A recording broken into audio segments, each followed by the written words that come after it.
Ba-da-ba-ba, ba-da-ba-ba. All right. Promoter 101. Promoter 101.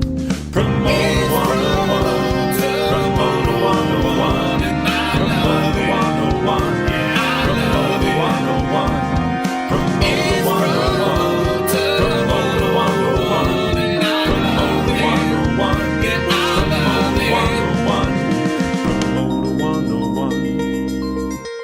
It's Barry Dickens from ITB, and I'm on Promoter 101. Hey, you guys, come and get it. Thanks, Rancher. Welcome to the 67th gathering of Promoter 101 The Podcast. I'm Dan Steinberg, and I'll guide you through the next hour of your day with my mate, Luke Pierce. Hey, Dan, great to be back. We've got the mastermind behind Lava Records, former Atlantic Records and Capitol Music Group chief, and now Innocent Project founding board member, Mr. Jason Flom, stopping by the podcast for some time together. Plus, we're going to have APA's Andy Summers, that's the legendary agent to acts like Social Distortion, and Brian Wilson.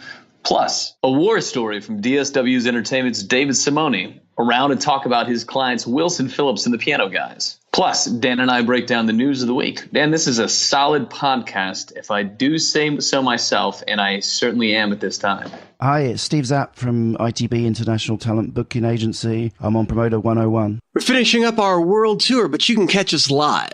Coming up on Wednesday, February 7th, Promoter 101's own Dan Steinberg will be interviewing Live Nation CEO Michael Rapino at Polestar Touring Conference at the Intercontinental Hotel in Los Angeles. If you have a question you'd like to ask the most powerful promoter in this business, tweet at us, email us, send us a message, and if it's good, Stein will ask Rapino as part of the Q&A and credit you for your efforts. For our international listeners, we are coming to the Royal Garden Hotel in Kensington in London for the International Live Music Conference. That's ILMC. March 8th at 5 p.m., I'll be moderating Tales from the Frontline with manager Paul Crookford at ILMC. This is a fun session. It can't be recorded because everything in the room is all about tall tales and shit talking, and you can make it up as long as it's entertaining. It should be a good time with some of the biggest names in the industry. Looking forward to that one. And if you're abroad or want to make the trip over there, you can still register for that conference at 30.ilmc.com. We've just learned the University of Massachusetts Lowell campus has added Promoter 101 to its required weekly listening in Professor Pete Lowley's class. So welcome, U of Mass students. Glad to have you listening to this podcast. I believe that's the third or fourth campus that I know of that's added us to their required listening, and I think that's kind of awesome. It's pretty cool. Students, we'd love to hear from you. If you've got thoughts or questions, throw them out there. We want to hear what's going on, what you're thinking about, and what you're thinking about doing in the industry when you finally have to get one of them jobs to pay for that big, expensive college education. If you've got something on your chest that you want to talk about and share, feel free to reach out to me and Luke at Steiny at promoter101.net. Email's always great. You can tweet at us. You can hit us through Facebook Messenger. You can use smoke signals,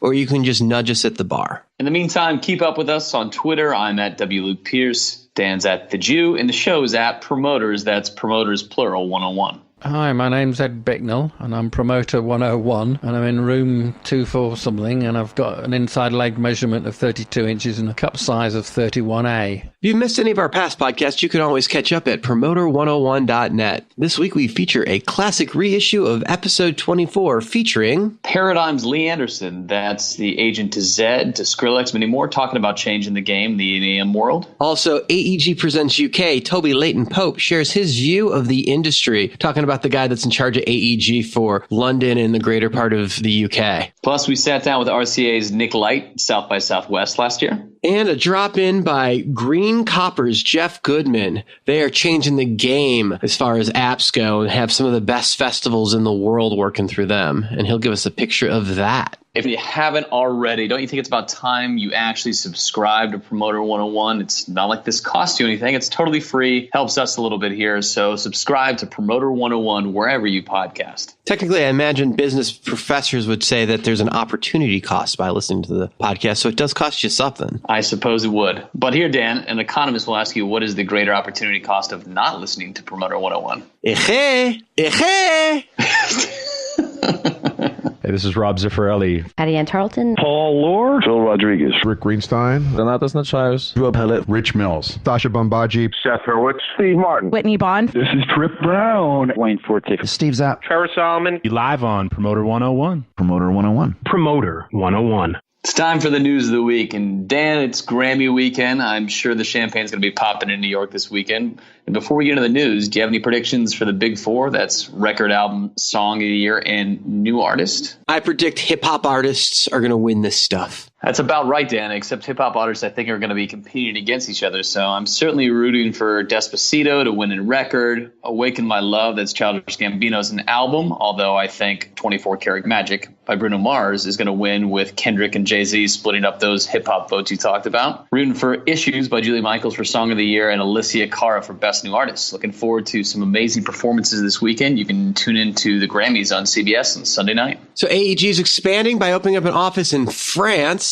Seemingly, they are on the grow and in the go once again internationally. AEG presents. We picked up some interesting news from Polestar this week that TPG, that's the majority owner of creative artist agency CA, is going to be investing in the African music business. They bought into Trace, which is an Afro-urban entertainment group active in live music, TV, radio, and more throughout the entire continent. This is an interesting first foray into Africa, which is obviously a very developing market when it comes to recorded music, and an interesting sign for the institutions that might follow behind. We'll have to keep an eye on it. Pearl Jam's announced a handful of baseball stadium dates, including their hometown of Seattle, Missoula, Boston, and they're going to hit Wrigley for 2 nights as well. We're going to give a shout out to our buddy Dave Brooks from Amplify Magazine and Billboard Magazine for giving Promoter 101 the Amplify Best Success Story Award this past week.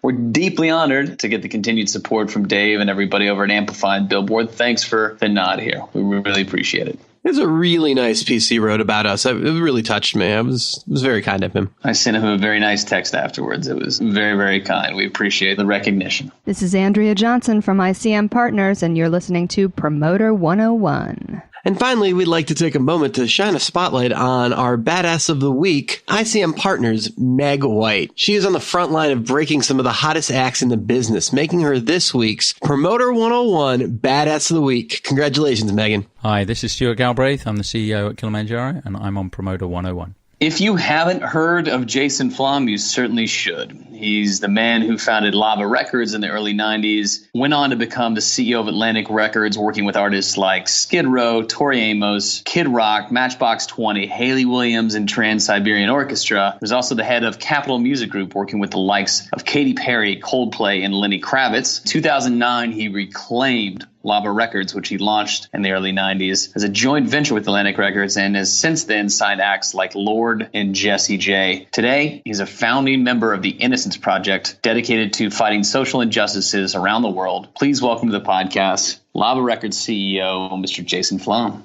Joined by an icon in the record business, Jason Flom. It's good to have you here. Jesus Christ, icon. That's a good word. I like that. I'm going to keep that. I might put that on my business cards. You know what I mean? Fuck chairman and CEO. I'm an icon now. Good. All right. Thanks. Right off the bat, man, one of the most cool things in the world is the iconic picture of Kanye and Taylor and you at the awards. Yeah, I forgot about that. That's so great. Yeah, a classic photobomb if there ever was one. That's fucking awesome. I've had some little brushes with destiny like that, or whatever you want to call them, and it's always fun. You know, one time I was at the MTV Awards, and it was really sort of disorganized. I think it was at Staples. And I was walking backstage. I don't remember where I was going, but I walked right through a live interview with Tyler, the Creator, on MTV, which was like, everyone was looking at me like, but it was all just like a sort of a clusterfuck. Yeah, it's not your only extracurriculars. Like, your hobbies outside of the business are well documented for civil rights and the murder trials. Can you talk about that for a sec? Yeah, for a college dropout, I'm a pretty good lawyer and social worker. You know, I've been working in criminal justice reform for 25 years. My basic shtick is I've been committed, and I always will be, to ending mass incarceration, decriminalizing drugs that shouldn't be criminalized in the first place, eliminating mandatory sentences. Mandatory sentencing laws are a uniquely American fucking tragedy, and basically getting people out of prison who don't belong there. And so that all led to my hosting my own podcast, which is called Wrongful Conviction. And it's been a great really exciting process. It's based on my work with the Innocence Project. I'm the founding board member of the Innocence Project, and I've been there for almost 25 years. So on my podcast, I interview people who served decades in prison or even been sentenced to death for crimes they did not commit, like they're actually innocent of the crimes. It's an amazing experience for me. I feel really lucky to be able to do it.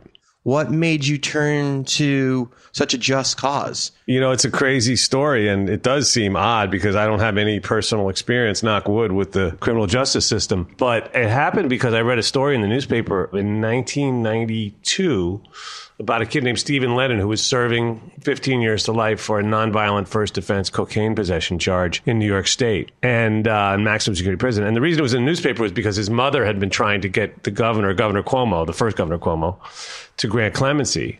She had gotten letters from the judge, the warden. She'd even got a letter from Geraldine Ferraro, who some of the listeners are too young to remember, but she was the first woman that was ever nominated to be vice president. Pretty incredible that she was able to do this, considering she was just a homemaker from upstate New York. But Cuomo had turned her down. So this is why it was in the newspaper. Cuomo denies Ferraro bid for drug parole, something like that. And I was like, you know, this has two things that fascinate me, prison and drugs. So I read it with great interest, and I decided I had to do something. It just blew my mind. I didn't realize that you could be sentenced to 15 years to life for a nonviolent first offense. It made no sense to me. And long story short, I ended up getting a lawyer, Bob Kalina, who represented my rock stars when they used to get in trouble. My rock stars, whatever rock stars that were signed to me when they would get in trouble. But at the time, I had Stone Temple Pilots and Skid Row, and they were getting arrested twice a week. So I had him on speed dial, and I asked him to help, and he agreed to take the case pro bono.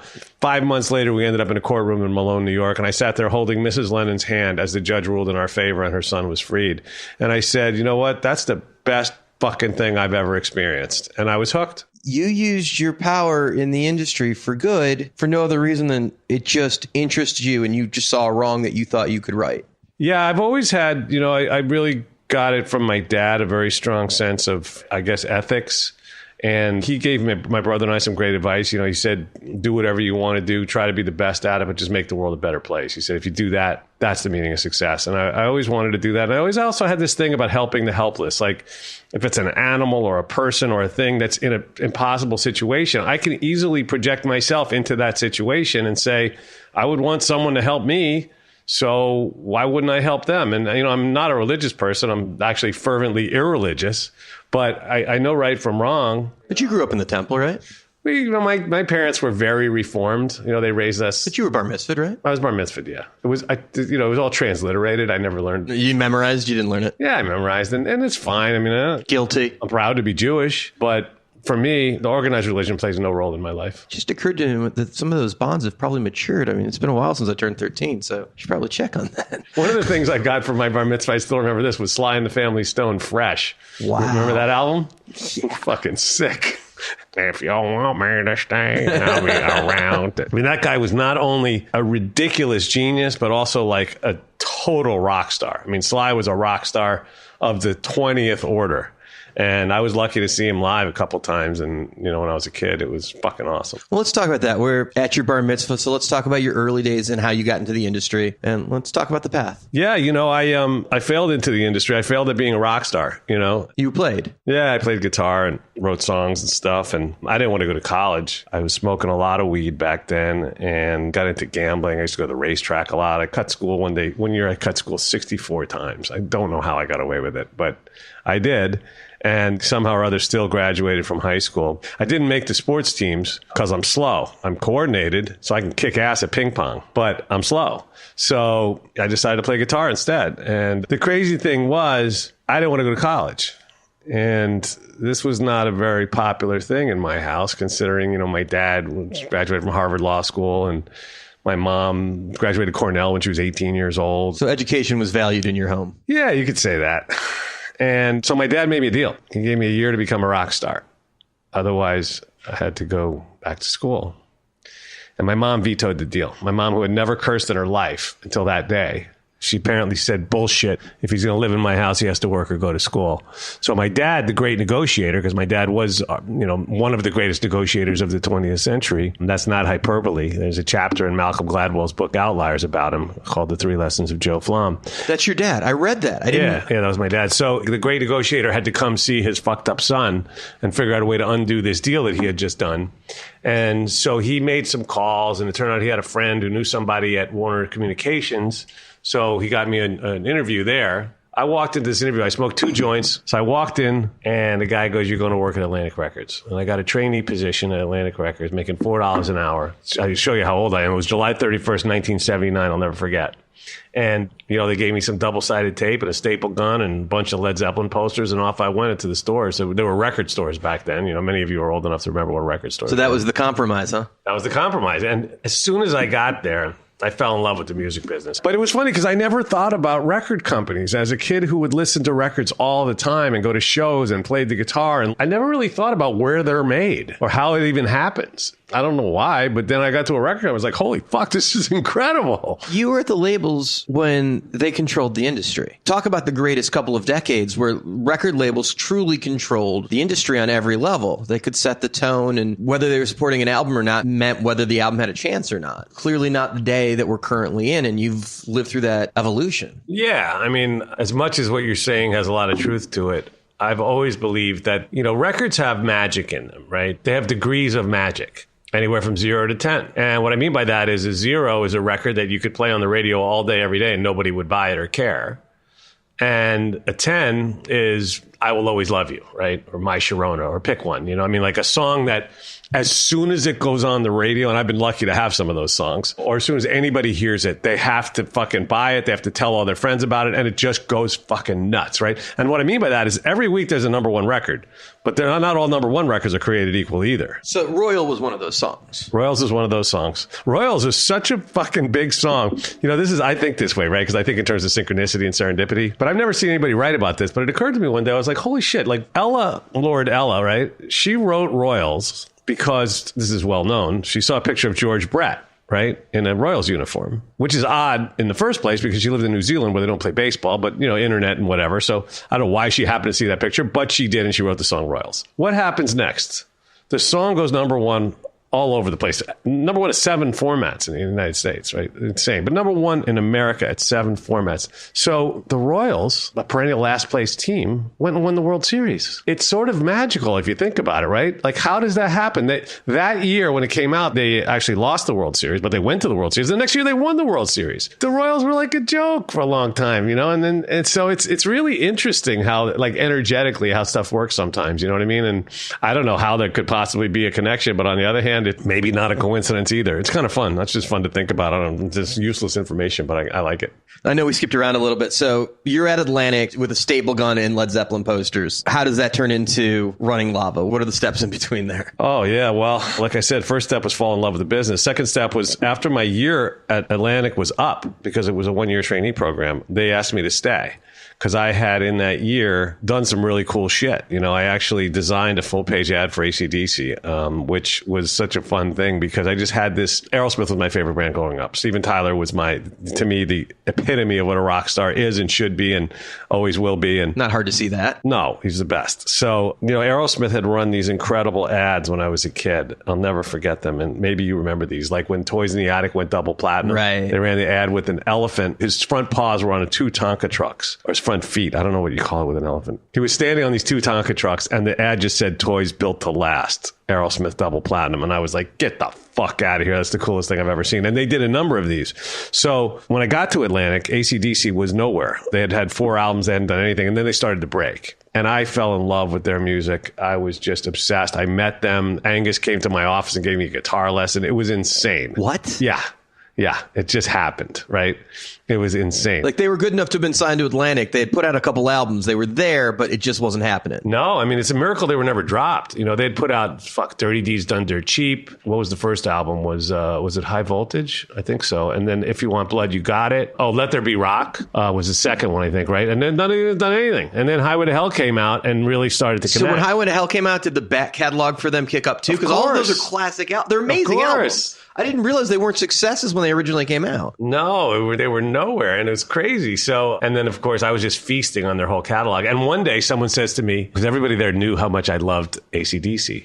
So this woman, she was the head of publicity. Her name was Simone. She says, AC/DC is going to be in the office today. I was like, get the fuck out of here. I had never really met rock stars before that time.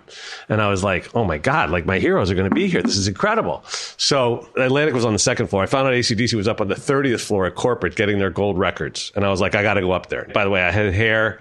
I had a lot of hair back then. I didn't look like anybody that belonged anywhere near any corporate anything. And I was 18. So I tried to go up to the 30th floor. They shut me down. So I was like, then I heard they might be coming down the second floor. So I just stood in the reception area until they showed up. And the 5 of them came out of the elevator. They're all about 5'2", as you know. They come out and I'm like, I'm tripping, right? I'm just tripping. I'm like, this is the craziest I've ever seen, right? And I'll never forget, Phil Rudd walks up to the receptionist. He was holding the cake. They'd given him a cake and it was in a long flat box. And he's like, hey, who's gonna pay for these pizzas? I got free pizzas here. I'm a pizza delivery guy. And I was like, okay, this guy's fucking cool. And anyway, I followed Bon into the hallway and I started talking to him and I was like, Bon, man, it's so cool to meet you. I've always wondered what you sound like to talk because the way you sing. He's like, yeah, man. He goes, everybody thinks I sing my ass. And he puts his fingers over his nose. And he goes, anyway, mate, he goes, I got a cocaine nose and no cocaine. You got any? And I was like, no, but, if you want to come to my office, I'd like to fucking show you my demo tape and stuff. I actually had my demo tape in my office. I hadn't given up yet. So he came to my office. I had my guitar there. I actually played an SG Standard. And why they had given me this little office, it must have been just a spare. But anyway, he came. And then, they left and they went to the conference room and I figured I'd had my rock and roll experience, right? And then an hour later, I'm walking down the hallway and I see Angus, Malcolm, and Bon. And they're standing outside this guy Raphael's office and they're knocking on the door and I'm trying to stay out of the way. And then I hear one of them going, is Jason in there? Jason in there? And I'm like, are you looking for me?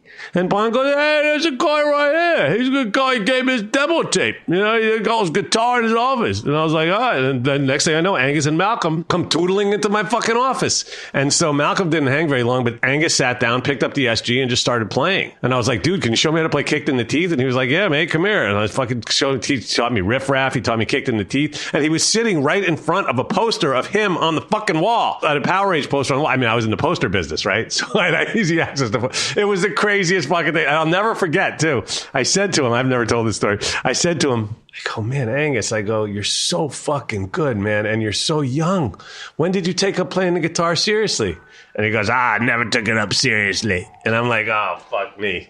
And that's so his personality, right? Dude, picking up my mouth off the ground. Holy shit. I know, it was nuts. It was nuts. And so I was so inspired. And then I had this idea. I went to the head of advertising. There's a guy named George Salovich, right? He was a vice president of advertising, who in that time to me looked like a deity, right? He had a big office, a vice president.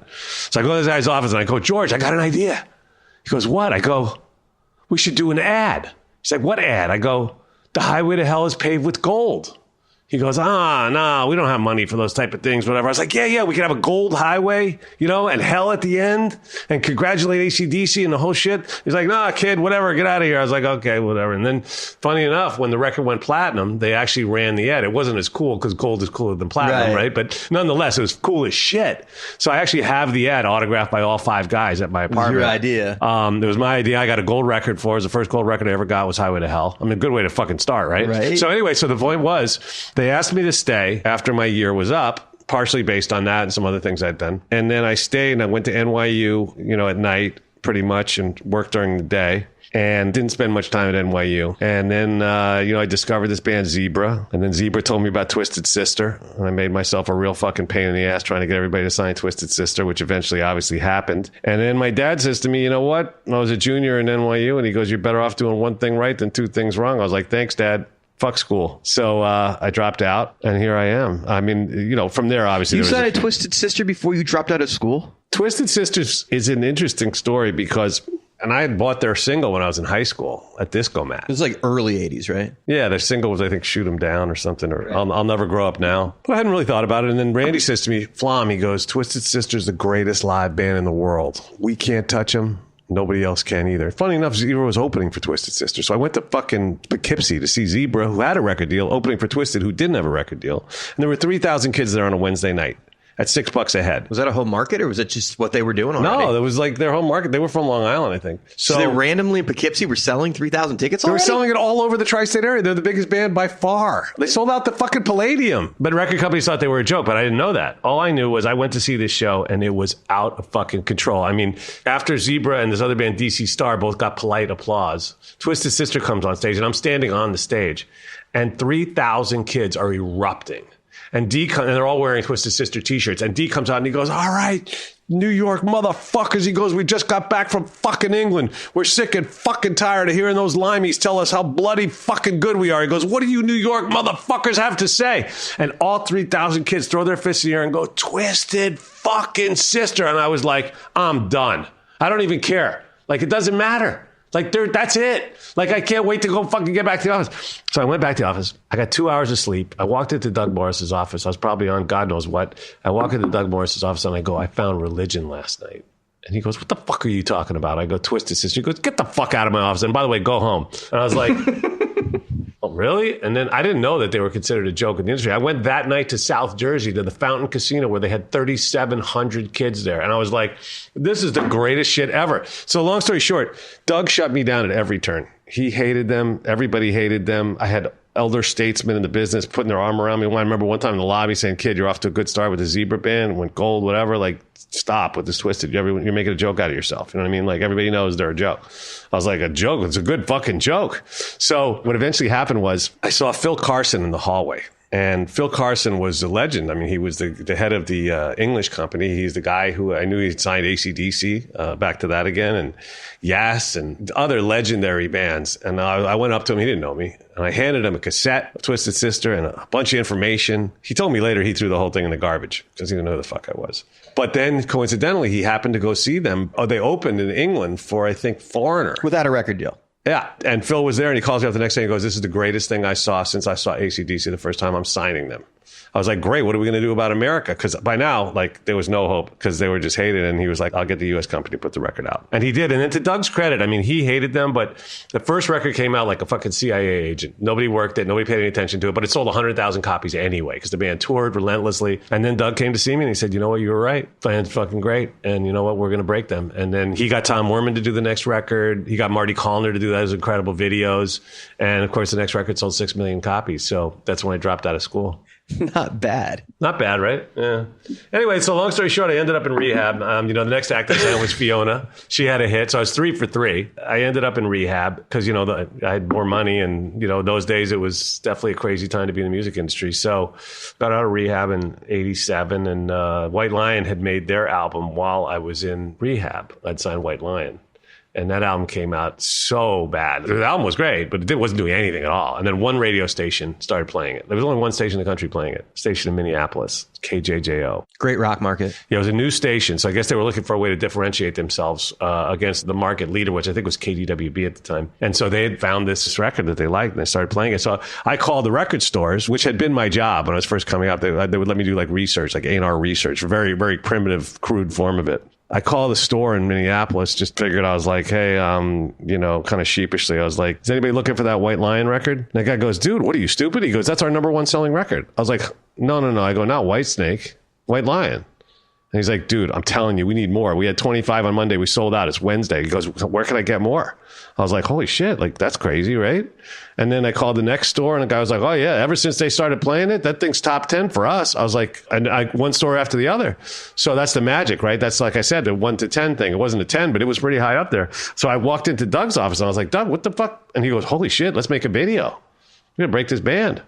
And then sure enough, that album went on to sell a couple million. And then after them, I signed Skid Row. And so is that the power of MTV? One station was big enough to get him to make a video. And then once the video was there, well, no, I think you're getting the chicken and the egg mixed up. I mean, MTV was at the height of its power. But the fact was that Doug was the guy who really invented or perfected the idea that you could study how a record reacts and then figure out how to spend your marketing dollars based on that. He taught me when I was very young, well, really young. He's like, the public's opinion is way more important than yours. They know what's a hit, right? So I used that, right? That's what the Twisted Sister thing was to me. Like I was just looking at the public's reaction. I like the music too. I love the music actually. But with White Lion, the one market proved it. It proved it was a hit. Because people are the same everywhere, pretty much. If it's a hit in Minneapolis, it's going to be a hit in fucking, Dallas. I mean, like, why not? It's magic. And records either have magic or they don't. And when they don't, it sucks. I mean, I've had those experiences too, obviously, and it sucks. It's really frustrating. But when it works, it's really a thrill. And so anyway, I had this great run at that time. I signed Tori Amos, still one of the most proud signings I've ever had. It was out of character because I was this rock guy, but I just thought she was great. And she made that unbelievable album, Little Earthquakes, which has had many lives in my life. That album has had such a crazy amount of significance in my life. And then ultimately, how Lava started was, I was running the A&R department when Tom Carolyn found Stone Temple Pilots and flew out there and we signed them. So many other great bands back then. I mean, everything from Escape Club, which was almost silly, but was still a hit. I mean, I just had a lot of hits back then. I'm forgetting some of them. No offense to anyone who might be listening who was in one of those bands. But anyway, then music started to change. Rock music, there was this perception that this indie sound was coming in, that like North Carolina sound, whatever, Super Chunk and all these bands were like the big, everyone wanted to sign those bands. And I think that Atlantic thought I wasn't the right guy to run the A&R department anymore. So they decided they would sort of move me aside, right? They didn't want to get rid of me, but they moved me aside. So Doug comes to me and he says, I want you to start a label. I want you to start up Atco Records again. And I was like, Atco Records? That sounds old to me. It's like Badco, right? No, Badco was on Swan Song. But Atco had some great acts back in the day, but, it sounded old. So I was like, can I just name it myself? He's like, sure. So I came up with the name Lava because it's hot. And it destroys everything in its path and sounds like love. It means clean in Spanish. I was like, and also this was the era when the CDs were coming in. And I was like, you want a short name. So you have a long name. You're not gonna be able to see it all shrunk down. So had no fucking idea what I was doing. There's that saying, fake it till you make it. I mean, they gave me a very small budget, 3 people on staff, no acts. I think it was really set up to fail, but that's not what happened. It ended up catching fire. I mean, we went from Edwin McCain was one of the first signings, and Jill Sobule and Civ, and they all had some sort of hits. Jill Sobule, that's I Just Kissed a Girl. I Kissed a Girl. It's funny. I've had 2 hits with songs called I Kissed a Girl. That Fabio was in that video. I remember that. Yeah, so ironic. I remember the South by Southwest Atlantic party where she played that. Yeah, that was a great song. She's super talented. Hi, Jill, if you're listening. But then along came Sugar Ray, who I actually scooped up from Atlantic. They were dropping them, and I was like, I want them. And, of course, Fly became that monster hit. And then Matchbox 20, then a guy named Kim Stevens, who was a promotion guy working at Atlantic, he had brought me Collective Soul when I was running the A&R department, which we signed. Of course, had huge hits. He also found Edwin McCain. And then he brought me Matchbox 20. They were called Tabitha's Secret back then. They're the same band. Yeah. I didn't know that. Yeah. So he sent me this Tabitha's Secret. It was a 4-song CD. And I remember I listened to it. I called him up. I was like, yeah, I don't know. I think it's pretty good. And he goes, go listen to that 3 a.m. song again. I was like, all right. So I listened to it again. I said, all right, let's go see him. So we flew down to Tallahassee, I think. And we saw them play. It wasn't great. I mean, they had 2 different guitar players back then. It was not great at all. But Rob was Rob, and the songs were amazing. And his voice was amazing. And so we signed him. And, that album sold 16 million copies. It might be more by now. I mean, it was fucking crazy. And then along comes, I signed the Corrs around that time, which was, people don't know it as well here, but they sold 35 million albums between their various releases, like all over the world. A little bit more artsy. Crazy, like crazy. So the Corrs was great. And then along came Kid Rock. And that was really one of the most fun and important records of my career. Oh, I forgot to mention Trans-Siberian Orchestra because I'd signed them when I was on Atlantic and took them with me. Well, I sort of created it with Paul O'Neill. The thing just continues to grow. I mean, it's crazy. It's like Nick Karras was involved too early, right? He was. Talk about a team. That's a cool package. It's hard to think of more fun that you could have in the music industry than breaking Kid Rock. But Trans-Siberian Orchestra is another one because it just didn't make any fucking sense. We took a metal band, which was called Savatage, put them in tuxedos, and had them play Christmas music. And there's a reason why that all came about. It relates back to what I was saying before. But everybody thought it was the dumbest thing ever. Like, what the fuck? Huge production, awesome arena rock shows, full family hanging. So I really had to break that record by myself. Both of them, pretty much. I mean, with Kid Rock, I had Lee Trink, who was a huge help, who's now his manager, who was the product manager, and Angelica Cobb, who was the publicist. But other than Andy Karp, who found Kid Rock, who's my A&R guy, who brought it to me, he also found Simple Plan, which we signed back then, Uncle Cracker. Then he found Skillet, which we signed. I mean, we were on such a crazy roll at Lava back then. And the company by now had expanded. We were growing, the staff. And we were selling so many records that I actually put, the debt clock down in like Union Square? Yeah. For people that don't live in New York, there's a clock there which just counts the national debt. And there's another one with cigarette deaths, right? Where it just keeps... Massive number that just can't be comprehended. It's like, what's that called? It's a display, like a lighted display where the numbers just keep going up and up faster than you can count. So I put one of those in the lobby. I put a lava sign with one of those things, and it said like number of records sold or customers served or whatever it was, and it just kept going and going because we were just fucking shit up. I mean, it was crazy. So ultimately, I sold the company to Atlantic, and then they asked me to be chairman of the company that I had grown up at. It was almost 25 years to the day of the time I had walked in, and they gave me a staple gun and some double-sided tape, and they were like, "Hey, do you want to be chairman and CEO?" I was like, okay, this is weird. Like, you know what the funny thing is? Like, my first reaction, I don't remember if I said it out loud or not, but my first reaction was, wow, do I get to decide if it's a snow day? Like, it felt very grown up. You know, I was like, really? Like, chairman, like, are you guys sure about this? This is weird. I'm still that same stupid kid that walked in here at 18 years old. And like, of course I took the job. I mean, who wouldn't? That's part of, I think, your success is you've always had a boyish quality where you've never taken yourself over seriously. You've got that lighthearted playfulness with it, too. Yeah, you're right about that. No one's ever accused me of taking myself too seriously, I don't think. I mean, maybe that's why I have this whole other side of my life and, you know, with the criminal justice stuff, because I do actually have a serious side, but it doesn't show itself in the music business. I mean, I get real serious when it comes to breaking an act. I always try to have fun and try to do things with some pizzazz, you know? Some of my favorite things are and you can't see them on the radio, but the ad we ran when Kid Rock went platinum, where it was just his middle finger and then comma 000, comma 000. That ad actually ran directly opposite the Christian radio charts in Billboard, which was kind of a nice juxtaposition. And then did you do that intentionally, or that just happened? No, it just happened. And then, you know, of course, when it went to 10 million, we just moved the finger over and added a 0. But then, you know, but the same thing was true when I ran the 44-year-old Virgin ad. You know, when I went from Atlantic to Virgin, at the time, the hottest movie in the country was the 40-year-old Virgin. His photo, that poster was everywhere. It was iconic, right?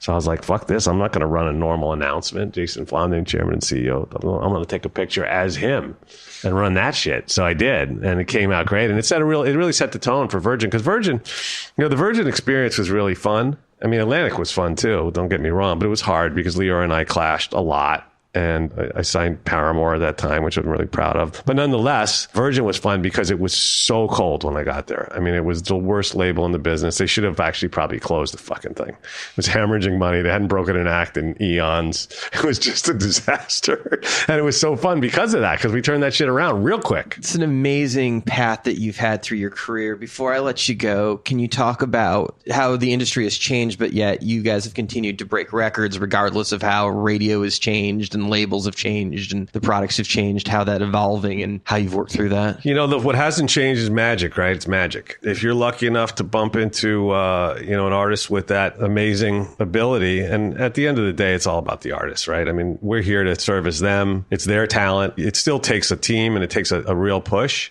By the way, I just reminded myself of an incredible story. I saw David Geffen introduced Amit one time at an event. And David is, to me, he's like a deity. I mean, the guy is like, he's so next level. So, of course, I was hanging on every word. And David introduced Amit, and he told a story about how when he was a kid in the business, he said to Amit one day, he said, Amit, I want to become a big success like you. Like, can you give me any advice? And Amit goes, hey, kid, walk around with your head down.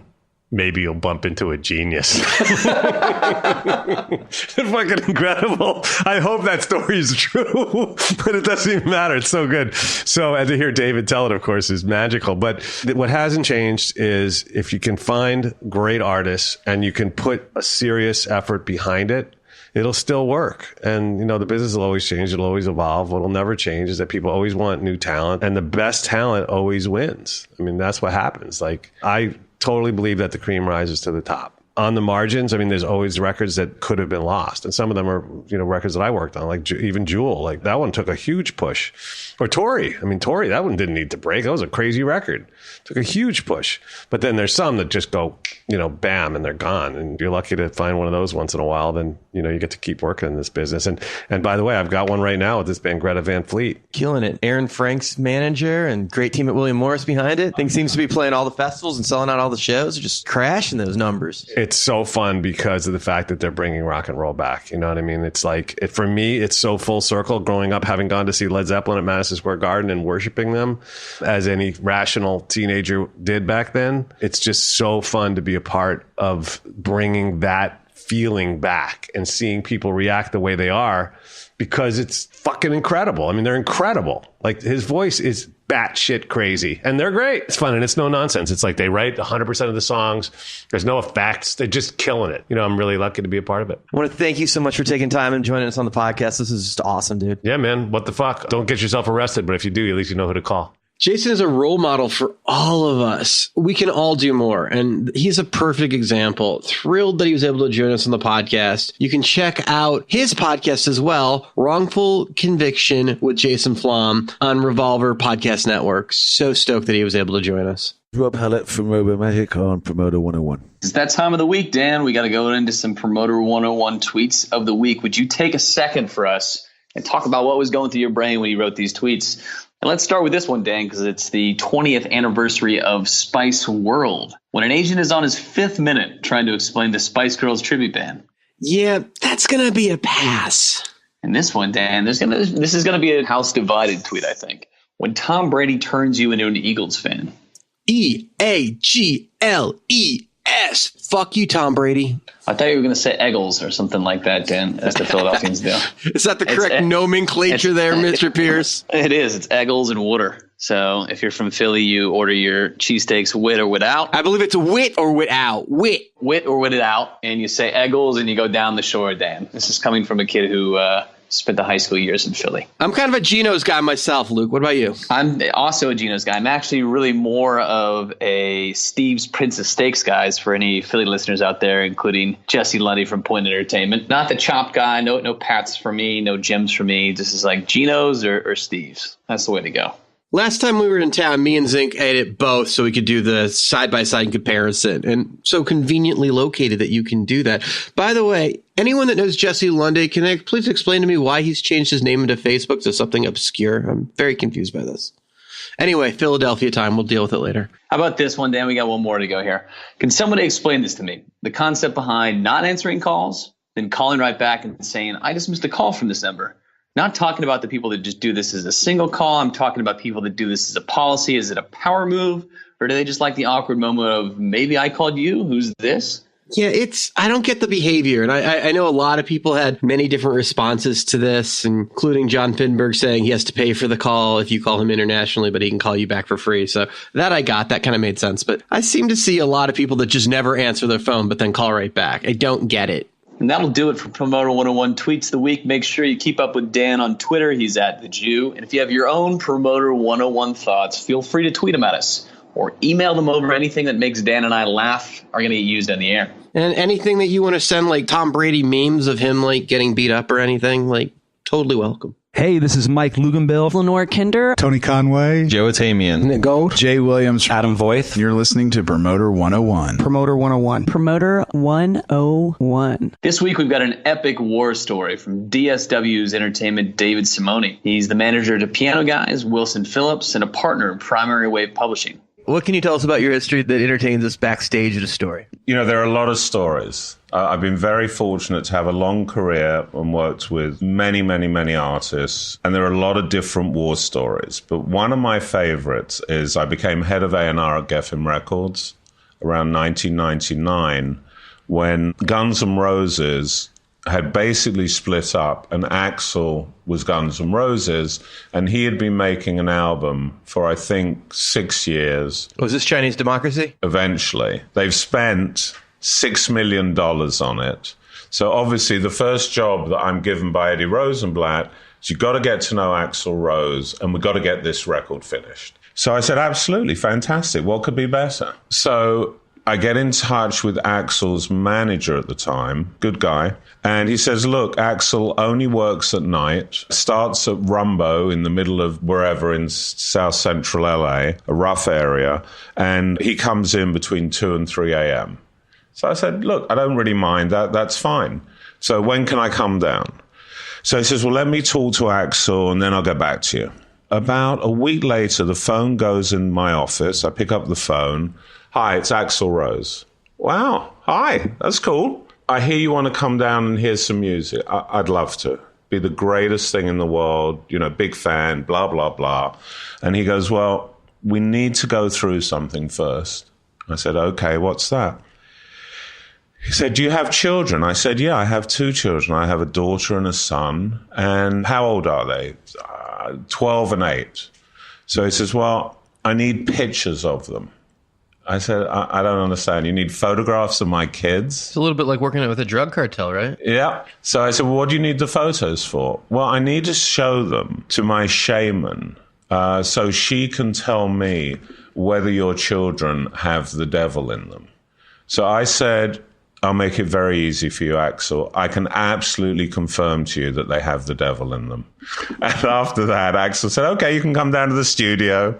And I went down to the studio, and the rest is the album took another 8 years to finish. But I did confirm to me that my children had the devil in them. I didn't see this going that way.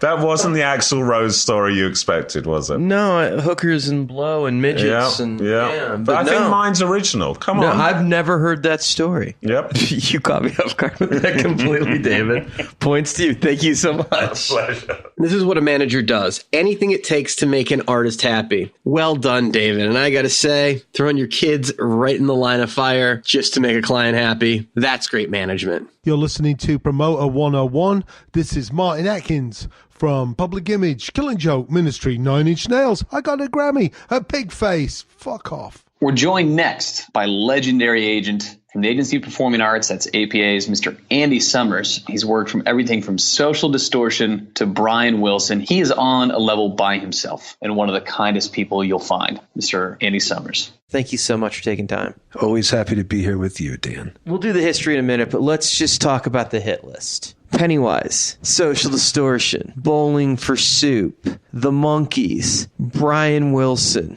Who else am I missing? Probably a bunch of good stuff that I've represented that I no longer represent. Circle Jerks. You do still represent even though they don't work, right? Even though they are in hibernation. Off, which is Keith's band, as well as Keith does Flag, which, as you know, he's the original lead singer of Black Flag.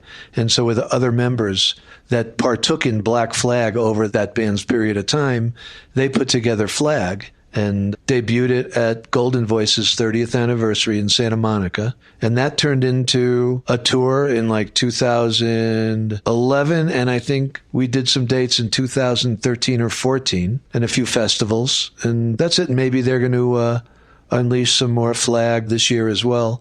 And Keith is busy preparing Off's new music. Of the pop punk genre, if you don't rep them now, you probably rep them at some point. I mean, you still have GBH. Yeah, well, GBH I wouldn't call pop punk. These are just classic punk rock bands. I'd call them pop bands if they ever charted when they were fresh and new, but these are underground legendary bands. You found cool before cool was cool. Some of those bands have been huge. Some of them have been big, were big again. Like any act, it's about the longevity of your career, how long you last, ups and downs. That's life. Marketplace, things change. And you know what? Any of those bands, like GBH, at one time could sell out 2 nights at the Olympic Auditorium in Los Angeles. Now, between Orange County and Los Angeles, we play anywhere between 15 and 2,000 capacity. GBH's career started in the early mid-'80s. And that punk rock audience doesn't come out as often as they did at one time. They're grown-ups now. They don't act the way they used to. And GBH really hasn't resonated with the young punk rock audience because they're grandfathers. Your signings over the years have been all over the map. Folk, punk rock, new rock, ska punk. Speed metal. Yeah, like Flotsam and Jetsam at one point, right? Megadeth, Testament, Celtic Frost, King Diamond. Proclaimers. And the Proclaimers. Brian Wilson, the Monkees. To connect the line from somehow to get from Unwritten Law to Brian Wilson is an amazing curve. Or from Green Day back to the Monkees. And yet somehow all of these acts have come through your door. Well, I like a lot of kinds of music. I think I understand a lot of kinds of music. I don't like opera. Never liked opera. But I've always liked the more traditional sounding country music or rock bands from 30 years ago that played country music that were more rock bands as opposed to active rock bands singing about beer and things like that, which is what country music is now. As a career agent, the band that's probably most recognizable tied to your name is Social Distortion, I would think. Could be, yeah. over the last 3 decades, they've worked continually the most? They have worked continually. They have longevity. They put out very few records. Lead singer's an icon to most people. You know, whatever level they got to in their career, sustained. It just sustains, and it's a good time for people. And people love the band, and I love the band, and it's a good business to be in, and it's especially a good place to be for a music fan like me. So there's no rhyme or reason to what Andy Summers will sign. There's a rhyme and a reason, especially now. But to go from the Monkees to GBH is a hard run. That's a big ballpark you're signing in. I've always loved Monkees records, and I always loved the TV show, and I loved Michael Nesmith's solo records. After the Monkees ended, those early country rock records. So, you know, when the opportunity for Bruce and I to represent Bruce Solar. Yeah. And the first tour we did was just Mickey Dolenz, Peter Tork, and Davy Jones. And it went really, really well. It was an opportunity we jumped on, and it was fun. A lot of big hit songs and really well-written songs. Performed great. Now, let's go back. Let's talk about the early days, because you came up, did the college route, graduated, did the mailroom thing. Well, I got out of school, wanted to be in the entertainment field, and I couldn't get a job. So I literally was working at a coffee factory in Moonachie, New Jersey. You know, and my job was to walk up and down the line and make sure that the people who worked there weren't putting too much coffee in the bags, that they were measuring perfectly. It was not what I aspired to do. I was going to keep looking for something to do. I was going into the city, going to see bands at CBGB's and, you know, listening to records. You know, I had a big record collection and listened to a lot of music. And fortunately, my cousin was an assistant in the personnel department at William Morris Agency in New York. That's lucky. I was lucky. And you know what? She got me an interview. I got in, and I was in the mailroom there. You did the traditional route of college, mailroom, training all the way up through a major agency and getting on someone's desk. Right. Which, by the book, is probably the way you would be told to do it if you had the ideal everything worked perfectly. Yeah. You know, I learned the mechanics of what we do. I ran around with other assistants there that were music freaks, and it was all good. I mean, the company was a little bit, you know, on the corporate side, etc. Things changed, and literally I was out of there within 4 months of them saying I'm an agent. You went through the training point where you were an assistant and then you were promoted to agent. You made it all the way from mailroom to agent. Yeah. And I knew I was going to get fired. Did you leave before you got fired? No, I was broke. If you leave before you get fired, you leave. If you get fired, you leave and they give you a check. So knowing at the time I was having conversations at the time with Ian Copeland and John Huey over at FBI, I knew I had a place I could go. At the time, I wasn't sure I wanted to be an agent, but I had to go someplace. So at that time, I went to FBI, where I really only stayed for about 2 or 3 months. I had 2 clients. I had Was Not Was, and I had Mink DeVille. I came to a point where maybe I don't want to be an agent. I just wasn't sure, and I was young. I could bide my time and make decisions. I also didn't know if I was really any good at it. So at any rate, I went into business with a partner of mine, a guy who had been in the mailroom with me, and we started a little management company. So we were managing a couple of bands in the city. We were booking a few acts just for cash flow and did that for about 3 or 4 years, but I just didn't think that it was going to go anywhere. And then when Frank Riley decided to start venture booking and left Bob Singerman's operation, a good friend of mine, Arnie Broger, who had been an agent at Variety Artists, called me up and said, "Hey, will you come in here and help us book some bands?" That's what Frank was doing before Triad? He opened Venture Booking. We were all in New York. He started his own company after leaving Bob Singerman's company. So I went into Bob Singerman's company with Arnie Broger, and Bob and Arnie and I formed an agency called Talent Resource. And soon after that, we moved uptown, and basically Bob was doing a management thing. He is a manager. And Arnie and I built an agency. Arnie was signing these great blues acts.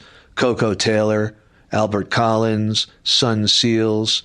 He signed Suzanne Vega. At the time, Dean Brownrout came into work for us. And the lawyer we rented our space from was also the lawyer for Roadrunner Records, which was a big metal record company based in Amsterdam. He was very plugged into this speed metal scene. And I had gone and seen Venom and Slayer and seen Metallica without being a natural metal guy. I went to school on it because I loved the energy. I saw some punk rock in it. And through the lawyer who we were renting our space from, I got to meet various metal people, etc. All of a sudden, I'm in the Megadeth business. I'm in the Slayer business and all of that. Well, that was right when that stuff was just starting to happen. Yeah, right? and it was great. It was exciting times, and these were really good bands. I liked the fact that it wasn't mainstream because I just felt that being our own little agency, guys in a little office, we're not going to compete with ICM and William Morris, the big agent, and Premier Talent. We're not going to be able to compete with that. Those guys are plugged into the major labels. It was the mid-'80s. It was a time of record label excess, major schmoozing going on and all of that. And I just knew I couldn't compete with that. It's just not my thing. I gravitated towards signing things that were underground, that like didn't have to go to radio, didn't have to be on a major label, that we could build live because I built a circuit. I knew where I could put these bands to play. I knew the right independent promoters that would get it.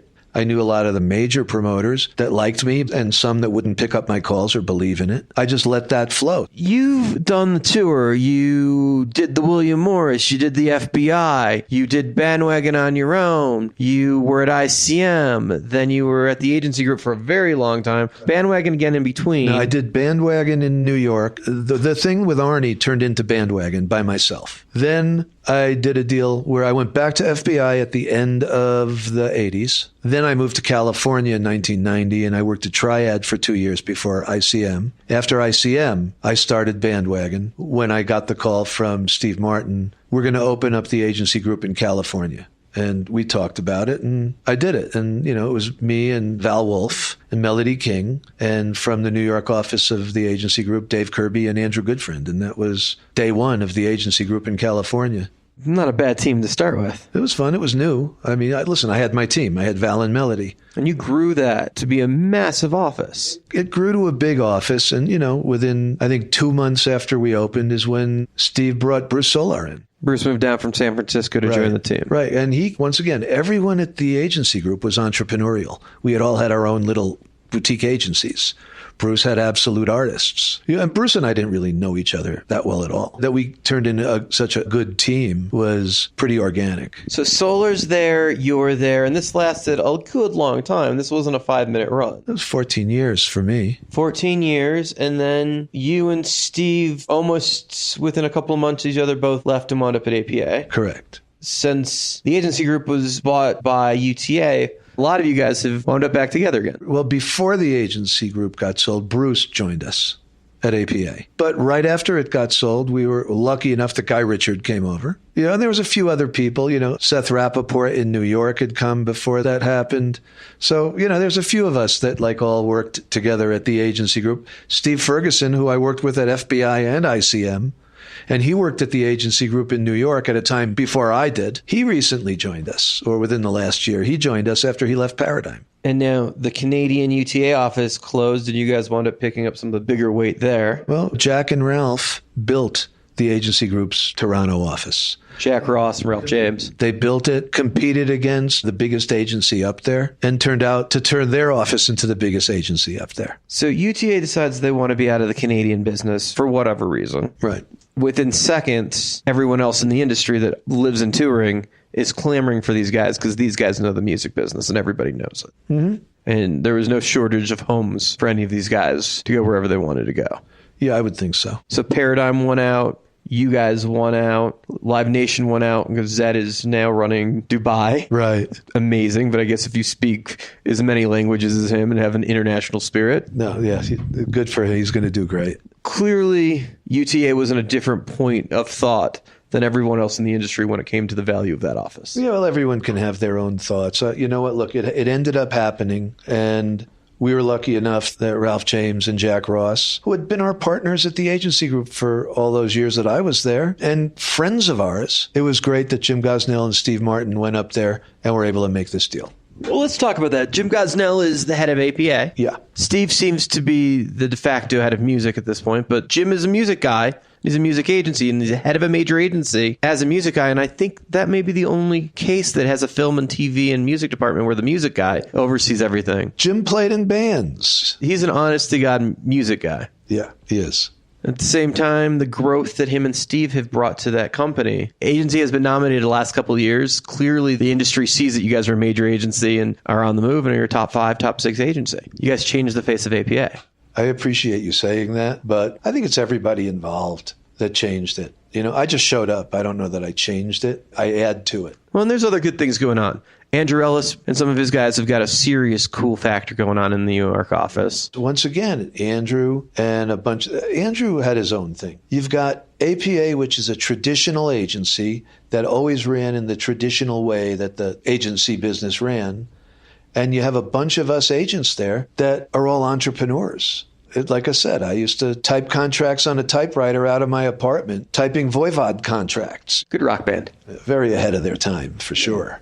Andrew Ellis built himself a great business, loyal client base, and he came from an independent background, as well as the young guys over there in that office. From agency to agency to agency, it may change how you feel personally about your work environment. Does it change how you sell shows? I mean, at the end of the day, you're selling an act to the other guy on the phone, regardless of where your desk is, right? Yeah, you know what? Every agent, individual, represents a client base. And every agent has their own style of how they represent their client base. My style hasn't changed. My goals haven't changed. My knowledge changes based on the various places I've worked and the different personalities I've worked with and the different people who all have different levels of knowledge. I gain what I learn from them. And hopefully, for them, the way I do things, I'm bringing something to the table. Well, let's talk about that. You bringing something to the table. You have one of my favorite quotes in the history of the business. People get scared of their assistants learning too much and surpassing them. I hope if I did a good job as a mentor that they become a bigger agent than I am, because then I did my job. Yeah, I've said that, but I didn't make that one up. I will credit that one to a chairlift ride at Aspen Live at some point in the last 10 years.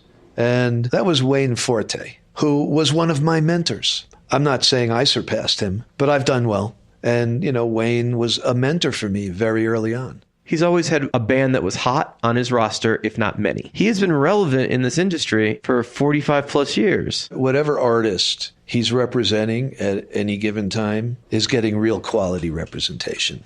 So you've mentored a lot of agents. I mean, at the agency group, even if they weren't on your desk coming up, you oversaw them and got to mentor a lot of young agents coming up. But in general, the people that are on your desk, you have the most chance to influence as they become agents. Yeah, I would think so. So let's talk about some of those people that had been on your desk. I mean, obviously, Brian Greenbaum has become one of the biggest agents in the world. Yeah, Brian, a really good friend of mine, a really good agent. I think probably some of my style, but I think Brian went to CAA and really excelled way beyond anything I could have done for him. I like to think I played a major part in that. But I think others were involved, and also specifically him. He's that good. Okay, so Green Bean. Val Wolf, obviously. Val, actually, we were at ICM.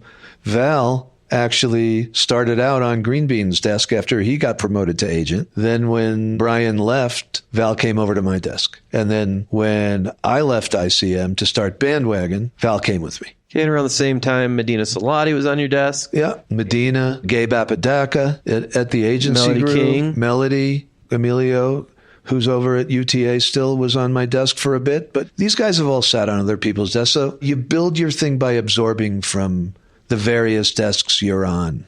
Our career paths have been intertangled for the better part of 27 years or so. There are a number of us, Sean Striegel, Michael Belkin, a handful of guys around the country that you have been very good to, that make your X priorities, and you've made them a priority. And you've got a network of these people around the country. What is it that you look for when you're finding someone to become part of your team? Look, here's the thing. You see how crowded the marketplace is. Let's look at it this way. Let's say you're the promoter in Denver, like you used to be, okay? And you still do promote in Denver, right? Quite a bit. Okay. So in Denver, you've got like all these venues, and most of these venues have shows almost every night. Busy market, lots of shows, 4 or 5 promoters doing these 73 shows that are going to play in Denver in the month of October. And I know who all the promoters are, But I also know that's 73 shows that these 5 promoters are talking to 15, 16 agents to build these shows. That's a lot of shows. Therefore, for me, my job is to represent my act. I'm going to be very careful as to who's going to promote my show, who's going to make my show a priority, because my bands expect me to speak to the promoters and to pick the guy who's going to prioritize them. Not for any reason to the detriment of all these other shows that are playing. If they all do great, I'm happy. But my job is to make sure my shows do great and that my artists do great. So I know which promoters I can absolutely count on, which promoters care about me enough to show the extra care for the clients I represent. 9 out of 10 times, I'm pleased with the results. I can't buy the tickets. I'm the first guy to admit if something doesn't do business, I'm not the guy who says, you didn't promote. If you didn't promote, I'm that guy who's going to say that. But also sometimes you have to realize, you know what, you did a good job and enough people all knew about the show and made the decision not to come. But I want that conversation to happen as few times as possible. Because 9 out of 10 times I do believe that the acts, when I'm selling them, are going to do the business if a proper job is done promoting them. Do you have any advice for agents coming up? Be meticulous and learn, and be passionate about the music you represent, and hopefully the managers and the artists, etc., are people that you enjoy being in business with. Sometimes you're in business with people you don't enjoy being in business with. It's business. And there was a time when I could not afford to not be in business with people who I didn't really want to be in business with. It was good business. You got to hope that like you're really enjoying the people you're around, whether it's the artist's music, and the day-to-day dealings with the artist. Be good people. Andy, thank you so much for taking time. Thanks for having me on Promoter 101. Just listening to Andy, it's clear why we named him the 2017 Badass of the Year. Congratulations, Andy, once again. We love you. Hey, it's Elliot Lefko, promoter from Golden Voice in Los Angeles on Promoter 101. Celebrating birthdays the week of January 26th to February 1st, 2018, in the year of our Lord. On Friday the 26th, we're going to wish a happy birthday to Vince Bannon, Scott Morrill, and Maria Bruner. Hey, Saturday, Derek Beckman from Concert Concepts in Denver, Colorado, and AC's Brian Benson. On Sunday, wishing a happy birthday to Stephanie Hansen and Stephen Brush. Monday, the 29th, Bend, Oregon's Tower Theater, Ray Sully, Nathan Rose Stone from the Home Free crew that we love and adore so much, Dave Rowell, and Joy Hart out there in Boise, Idaho. On Tuesday, we're giving a shout out to the Vandals, Joe Escalante, Live Nation's Claire Tully, and KWVA's Charlotte Legg. Wednesday, APA's Andrew Buck, concert promoter to the stars in the beautiful land of Pittsburgh, Pennsylvania, Brian Drusky. Second generation promoter from AEG, Jesse Stoll. High Roads, Brian Jonas. And venue manager excellent in the Bay, Mr. Eric Bresler. And finally, on Thursday, let's wish a happy birthday to Tommy Merrill, Eric Hoffman, and Jeff Kicklighter. Happy birthday to everyone from the gang at Promoter 101. And Luke, what's your gang color for Promoter 101? I mean, red's taken, yellow's taken. What color do you think we'd be? More like a teal? Yeah, probably teal or turquoise or like some like highlighter yellow, I think. You know, something ridiculous in the 80s. Hi, this is Steve Martin, not the actor, not the PR guy, the agent from APA, Promoter 101 Podcast. If you want to reach out to us, send an email to Steiny@promoter101.net. This week's quote of the week comes from Victor Hugo. Music expresses that which cannot be said and on which it is impossible to be silent.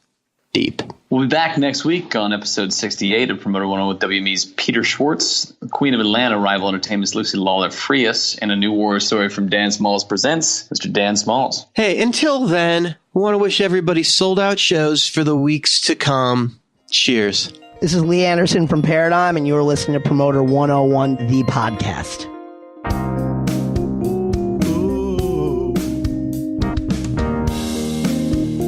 Ba-da-ba-ba.